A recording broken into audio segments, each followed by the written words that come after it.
ನಮಸ್ತೆ ಗೆಳೆಯರೇ, ಶ್ರೀರಂಗ ಮೀಡಿಯಾಗೆ ಸ್ವಾಗತ ಸುಸ್ವಾಗತ. ಸಮಸ್ತ ವೀಕ್ಷಕರಿಗೆ ಎಲ್ಲರಿಗೂ ಕೂಡ ಯುಗಾದಿ ಹಬ್ಬದ ಆರ್ಥಿಕ ಶುಭಾಶಯಗಳು. ಈ ದಿವಸ ನಾವೆಲ್ಲರೂ ಕೂಡ ಯುಗಾದಿ ಹಬ್ಬವನ್ನು ಆಚರಣೆಯನ್ನು ಮಾಡ್ತಾ ಇದ್ದೇವೆ. ಆ ಆಚರಣೆಯನ್ನು ಮಾಡಬೇಕಾದ್ರೆ ಕೊಂಚ ಅದರ ಬಗ್ಗೆ ತಿಳಿದುಕೊಂಡು ನಾವು ಆಚರಣೆಯನ್ನು ಮಾಡಿದ್ದೇ ಆದಲ್ಲಿ ಈ ವರ್ಷದಲ್ಲಿ ನಾವೆಲ್ಲರೂ ಕೂಡ ಶುಭ ಫಲಗಳನ್ನು ಕಾಣಬಹುದು. ವಿಶೇಷವಾಗಿ ಯುಗಾದಿ ಎಂಬ ಮಹತ್ವವನ್ನು ತಿಳಿದುಕೊಳ್ಳಬೇಕಾದರೆ ಯುಗ ಮತ್ತು ಆದಿ ಅಂತ ಆ ಪದದಲ್ಲಿಯೇ ಇದೆ. ಈ ಅಖಿಲಾಂಡ ಕೋಟಿ ಬ್ರಹ್ಮಾಂಡದಲ್ಲಿ ಆ ಬ್ರಹ್ಮದೇವನು ಯುಗವನ್ನು ಸೃಷ್ಟಿಯನ್ನು ಮಾಡಿದಂತಹ ಮೊದಲನೇ ದಿನ. ಆದ್ದರಿಂದ ಈ ಹಬ್ಬವನ್ನು ನಾವು ಯುಗಾದಿ ಅಂತ ಹೇಳಿ ಕರೆಯುತ್ತೇವೆ. ನಾವು ಹಲವಾರು ಹಬ್ಬಗಳನ್ನು, ಹರಿದಿನಗಳನ್ನು ನಾವೆಲ್ಲರೂ ಕೂಡ ಮಾಡಿರ್ತೇವೆ. ಆದರೆ ಈ ಯುಗಾದಿಗೆ ಅಷ್ಟೊಂದು ಮಹತ್ವ ಏನು ಅಂದರೆ, ಮಾನವನು ಯುಗಾದಿ ಹಬ್ಬವನ್ನು ಮಾಡುವುದರ ಜೊತೆಗೆ ಪ್ರಕೃತಿ ಮಾತೆಯೂ ಕೂಡ ಈ ಹಬ್ಬವನ್ನು ಆಚರಿಸುತ್ತಾಳೆ.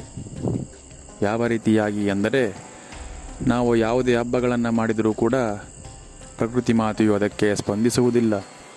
ವಿಶೇಷವಾಗಿ ಈ ಹಬ್ಬದಲ್ಲಿ ಹಲವಾರು ಮರಗಳು, ಗಿಡಗಳು, ಬಳ್ಳಿಗಳು ಎಲ್ಲವೂ ಕೂಡ ಚಿಗುರಿನಿಂದ ತುಂಬಿರುತ್ತದೆ. ಆ ಮರಗಿಡಗಳು ಕೂಡ ಸೌಂದರ್ಯ ಮಾತೆಯೂ ಕೂಡ ಈ ಹಬ್ಬಕ್ಕೆ ತಳಿರು ತೋರಣಗಳ ಹಾಗೆ ಎಲ್ಲವೂ ಕೂಡ ಚಿಗುರಿನಿಂದ ತುಂಬಿ ನಮ್ಮ ಹಬ್ಬಗಳನ್ನು ನಾವು ಸ್ವಾಗತವನ್ನು ಮಾಡ್ತಾ ಇರ್ತಾರೆ. ಅದಕ್ಕೋಸ್ಕರ ಈ ಯುಗಾದಿಯ ದಿನದಂದು ಎಲ್ಲವೂ ಕೂಡ ಮಾನವನಿಗೆ, ಸೃಷ್ಟಿಗೆ, ಜಗತ್ತಿಗೆ ಎಲ್ಲದೂ ಕೂಡ ಮೊದಲನೆಯ ದಿನ. ಅದಕ್ಕೋಸ್ಕರ ಅಮಾವಾಸ್ಯೆಯ ದಿನ ನಾವೆಲ್ಲರೂ ಕೂಡ ಹಲವಾರು ದಾನ, ಯಜ್ಞ, ಜಪಗಳನ್ನು ಮಾಡುತ್ತೇವೆ. ಯಾವ ಕಾರಣಕ್ಕೆ ಎಂದರೆ, ಹಿಂದಿನ ವರ್ಷದಲ್ಲಿ ಮಾಡಿದಂತಹ ಎಲ್ಲ ವಿಧವಾದ ಗೊತ್ತಿದ್ದು ಗೊತ್ತಿಲ್ಲದೆ ಮಾಡಿರ್ತಕ್ಕಂಥ ದೋಷಗಳಿದ್ದರೂ ಕೂಡ, ಪಾಪಗಳಿದ್ದರೂ ಕೂಡ ಅವೆಲ್ಲವೂ ಕೂಡ ನಿವಾರಣೆಯಾಗಲಿ. ಮುಂದೆ ಬರ್ತಕ್ಕಂಥ ಹೊಸ ವರ್ಷದಲ್ಲಿ ನನ್ನ ಹೊಸ ಜೀವನವನ್ನು ಪ್ರಾರಂಭವನ್ನು ಮಾಡುತ್ತೇನೆ. ಆ ವರ್ಷದಲ್ಲಾದರೂ ಕೂಡ ನನಗೆ ಸುಖ ದುಃಖಗಳನ್ನು ಕೊಟ್ಟು, ಸಕಲ ಅಷ್ಟೈಶ್ವರ್ಯಗಳನ್ನು ಕೊಟ್ಟು, ನನ್ನ ಮಕ್ಕಳಿಗೆ ಸಕಲ ವಿದ್ಯೆಗಳನ್ನು ಕೂಡ ಅನುಗ್ರಹವನ್ನು ಮಾಡಲಿ ಅಂತ ಹೇಳಿ ಆ ಭಗವಂತನಲ್ಲಿ ಪ್ರಾರ್ಥನೆಯನ್ನು ಮಾಡಿಕೊಂಡು ನಾವೆಲ್ಲರೂ ಕೂಡ ಹಬ್ಬವನ್ನು ಆಚರಣೆಯನ್ನು ಮಾಡುತ್ತೇವೆ. ಆದರೆ ಹಿಂದೆ ಮಾಡಿದಂತಹ ಯಾವುದೇ ಹಬ್ಬದಲ್ಲಿಯೂ ಕೂಡ ಈ ರೀತಿಯಾಗಿ ನಾವು ಕೇಳುವುದಿಲ್ಲ.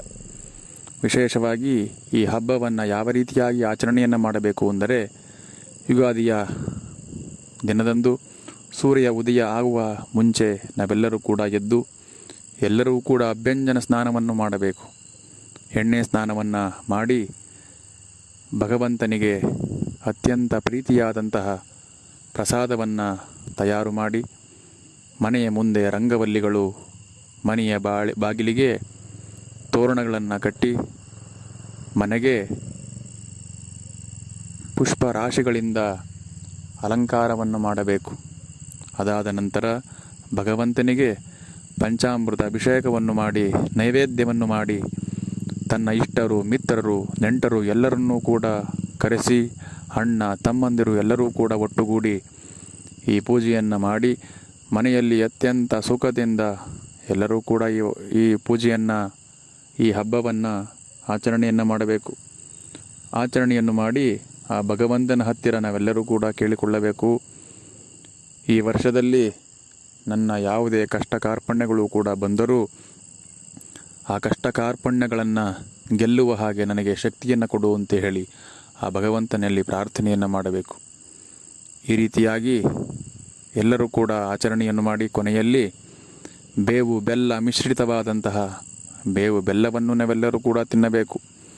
ಯಾವ ಕಾರಣಕ್ಕೆ ಅಂದರೆ, ಮುಂದೆ ಬರ್ತಕ್ಕಂತಹ ಕಹಿ ಘಟನೆಗಳು ಬಂದಾಗ ಕುಗ್ಗದೆ, ಸಿಹಿ ಘಟನೆಗಳು ನಡೆದಾಗ ಹಿಗ್ಗದೆ, ಎಲ್ಲವನ್ನೂ ಕೂಡ ಸಮನಾಗಿ ನಾನು ಈ ವರ್ಷ ಸ್ವೀಕಾರವನ್ನು ಮಾಡುತ್ತೇನೆ ಅಂತ ಹೇಳಿ ಮನಸ್ಸಿನಲ್ಲಿ ಭಾವನೆಯನ್ನು ಇಟ್ಟುಕೊಂಡು, ಆನಂತರ ಯುಗಾದಿಯ ಫಲವನ್ನು ನಾವೆಲ್ಲರೂ ಕೂಡ ಕೇಳಬೇಕು. ಈ ವರ್ಷ ರಾಜನು ಯಾರು, ಮಂತ್ರಿಗಳು ಯಾರು, ನನ್ನ ರಾಶಿಯವರಿಗೆ ಆದಾಯ, ನಷ್ಟ, ಕಷ್ಟ, ಆರೋಗ್ಯ, ಅನಾರೋಗ್ಯ, ರಾಜಪೂಜ, ರಾಜಕೋಪ, ಸುಖ, ದುಃಖ ಇವೆಲ್ಲವನ್ನು ಪಂಚಾಂಗ ಶ್ರವಣವನ್ನು ಮಾಡಬೇಕು.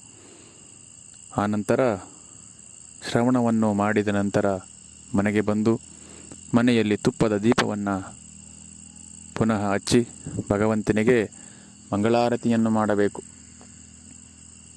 ಆನಂತರ ಈ ಹಬ್ಬದಲ್ಲಿ ಎಲ್ಲರೂ ಕೂಡ ಸುಖದಿಂದ ಜೀವನವನ್ನು ನಡೆಸಿ ಆ ಭಗವಂತನು ನಿಮ್ಮೆಲ್ಲರಿಗೂ ಕೂಡ ಒಳ್ಳೆಯ ಅನುಗ್ರಹವನ್ನು ಮಾಡಲಿ ಅಂತ ಹೇಳಿ ಈ